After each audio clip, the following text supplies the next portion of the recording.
I'm Susan Page, Washington Bureau Chief of USA Today, and this is Capital Download.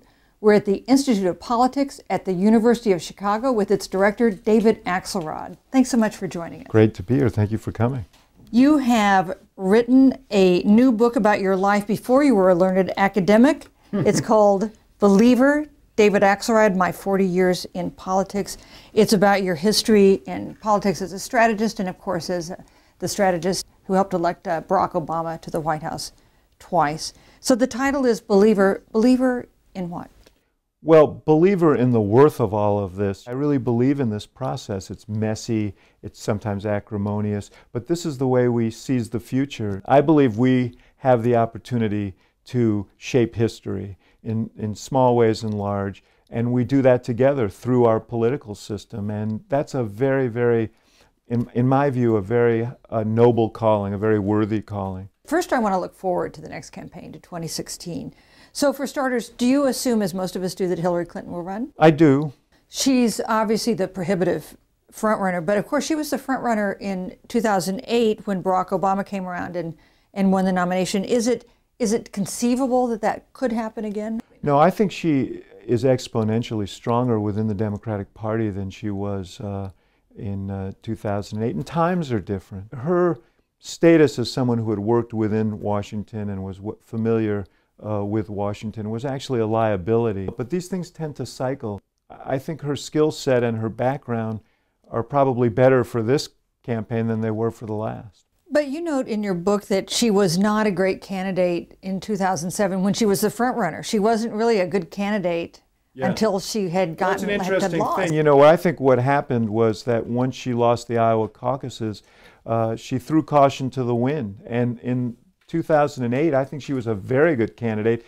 Terrified me, really, because she made visceral connections with people. She tended to be very cautious in 2007 when she was the prohibitive frontrunner, and she threw all that away in 2008, and she really got ground level with people and connected with them around their struggles and concerns, and was a very effective candidate. If she's that candidate in 2016, I think she's going to be hard to beat. But we now hear rumblings that maybe she won't participate in primary debates. That sounds like the cautious candidate that didn't do so well last time.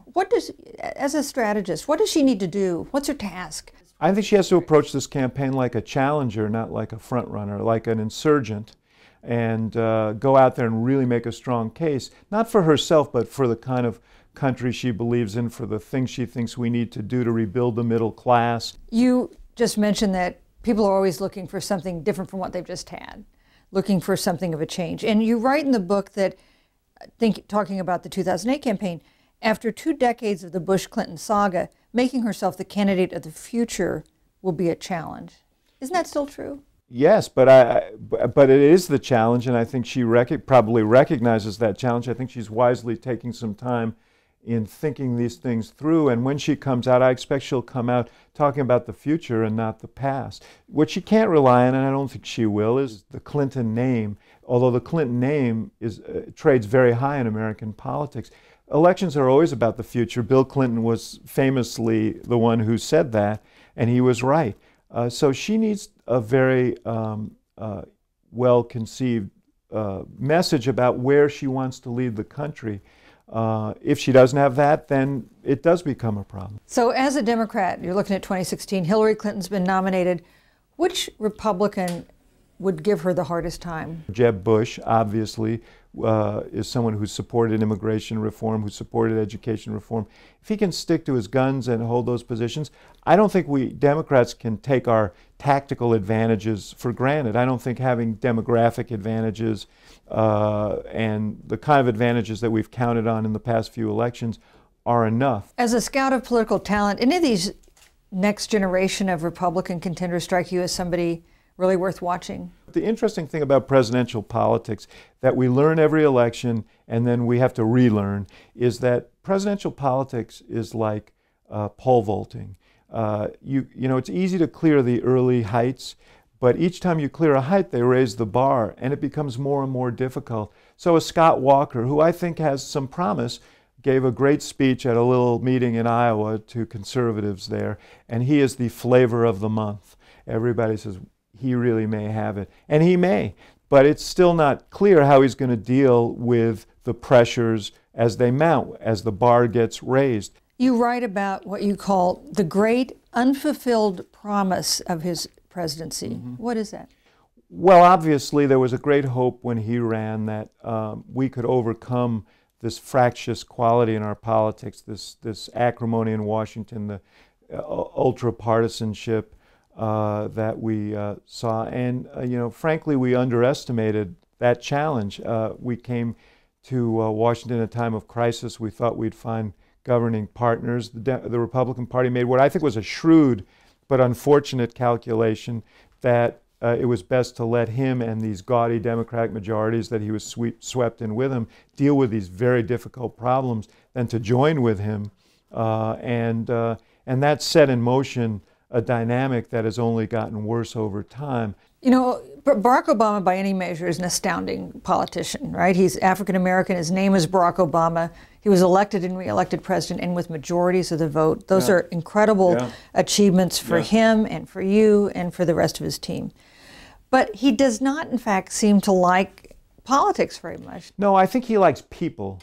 I don't know that he likes the politics of Washington very much, and I think that's a fair surmise. He doesn't always deal well with people who don't share his view that winning elections isn't the most important thing, that getting big things done is the most important thing. Well, also you write that he kind of was laid low in 2011 and 2012 when he stopped being quite as inspiring a figure. And you talk about him looking clinical and bloodless, lacking passion and a sense of advocacy. This is familiar from what we read in Leon Panetta's memoir, too, about seeming more like a professor than like the leader of the country. Yeah, I think Leon was making a slightly different point, because Leon thinks that the president is very deliberative. I think the president is deliberative, but the flip side of it, he's willing to make very, very tough decisions and live with those decisions, which is, to me, the essence of strength and leadership. But I think there was a strategic decision made in the beginning of 2011 to try and get along with a Republican majority. After we almost got walked off the cliff of default and he bottomed out, he came back very strong in the fall of 2011 around the American Jobs Act and started campaigning for it and bringing those political kind of skills, messaging skills, to selling this program.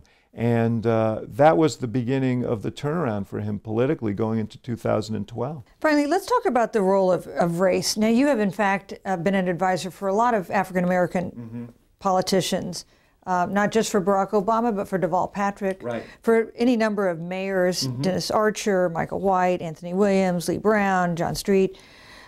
To what degree do you think the opposition to President Obama and kind of the fierceness of that opposition is driven by race? I've always sort of resisted answering that question in the past, because I never wanted to imply that somehow he was being treated unfairly, or that whatever our political problems were a consequence only of race. But do I think that there are some people who have a hard time accepting the fact that America is becoming more diverse and we have an African-American president? I don't think there's any question about that. And has it infused some of the debate? I think it has. I don't think any other president has had someone stand up in the chambers of Congress during a speech and yell, "You lie." I don't think any other president has had people persistently challenge his very citizenship. I think those are consequences of his background and his race. David Axelrod, thanks for joining us on Capitol Download. Thank you for having me.